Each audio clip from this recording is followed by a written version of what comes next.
the 5 reasons why the F-16V, although nay, I say all of them, the F-16 is the best. But they gave us 5 reasons, and the summary is it's awesome. Look at that jet. Sorry. And then there's a Viper. Good formal tanks. For the kids at home, the pedantic among us will say that the only Viper is this because they put a V back there behind it, F-16V. All F-16s are Vipers. Yep. It's been that way since the beginning because it looked like Battlestar Galactica. Yep. And the first pilots were like, oh, check it out. We're nerds too.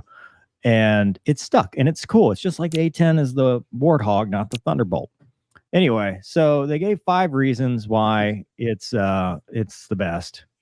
The new ones, the ones that are coming off the assembly line right now, which I'm available, by the way, if they need somebody. External upgrades, 12,000 hour service life, conformal fuel tanks. If you remember, they did the service life upgrade. It used to just be like 6,000 hours, then it was 8,000 hours. So this right off the factory, it's got a 12,000 hour service life before any kind of extensions or anything like that. And conformal fuel tanks, which we talked about. We talked about, it gives you 3,000 pounds more. However, you lose a little bit of performance. So it might be something you want to do in close air support. The APG-83 ESA radar gives it 5th gen fighter radar capabilities. I'm curious, Mace, you never flew with the ESA, did you? I did not. Sounded awesome.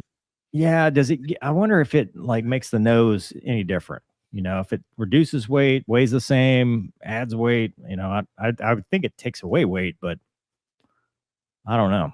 It has no dish. Legion Erst. So they've also got the Legion pod. It's infrared search and track, which is awesome. Passive detection. And that goes back to what we were talking about before. You get more sensors on a 4th gen aircraft, it becomes a really good, capable current aircraft. And then auto GCAS, which we've talked about. It's a lifesaver. That's the thing. It would have saved my buddy Jinx, that passed away doing BFM and G-Locked. Would have saved Cajun had it been installed. I mean, obviously, he's a Thunderbird, but still, there are many examples. So it's good to have. The upgraded modular MC, the McDo. Is it McDo? Is that what they're calling it? MC mission computer.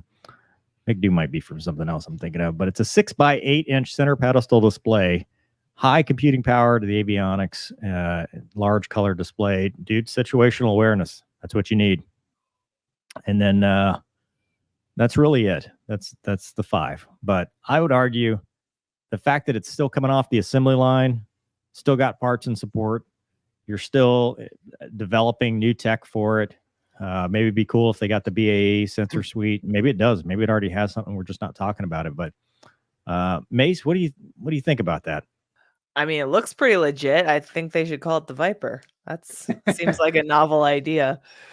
No, it's like, I think about, it's been a minute since I've been in a tactical squadron, so I'm sure there's been a lot of improvements, but the limited SA that you have at some points when it's like a large force exercise, and when you had some of your 5th gen friends there, how much that was helpful.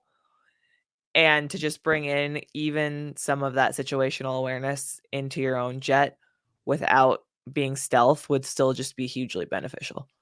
Yeah, especially for missions that you don't need stealth, like alert. Yeah. Air sovereignty alert, where you're just defending the homeland, and you've got to go pick out a Cessna or small target. Gonky, you flew the Legacy before you flew the Super, right? What was the difference? Was it like, Massive. God mode? Massive. Going from something that didn't have the best radar to ESA? Yeah. Yeah. I didn't even have data link. We had no link, no nothing. It was radar. I had my radar. I had my spider card on my knee, mini board card.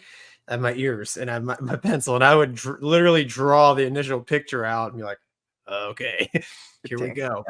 And then when I was a instructor, it wasn't until they stood down the Legacy Hornet squadron, and then we all became Super Hornet IPs, and that was my first taste with all the toys, and I was completely blown away. And I've mentioned it in the past, like there for a while, I would teach. We had sims, right? They were all linked up, and many times I would teach an air-to-air sortie to a class of legacy Hornet pilots and Super Hornet pilots. We'd all brief together, and then I would go run the event with the legacy Hornet guys with no toys. And it was, standard, get shot in the face, like blind, no joy. It's like herding cats, right? And then I would go into the Super Hornet with all the toys. And if I let them use all the toys, it went like almost as briefed. But it was wild, man. It was, and it's even better now, So yeah. I think having the F-16 platform, which is a proven, known, good platform, it's good for BFM. It's good for all that stuff. And then adding updated technologies as a lower cost alternative to an F-35 or something like that is huge. I mean, I think we should have done that to augment our fleet. Like once we realized we weren't going to buy, 1,000 Raptors or whatever, I think we should have been like, okay, copy. We've got our day one fighters, and then we've got we've got more support. So it's, because what happens with attrition? If you don't have enough fighters, it doesn't matter how cool the tech is if you, are breaking them or they're getting, they're having issues or whatever. So cool.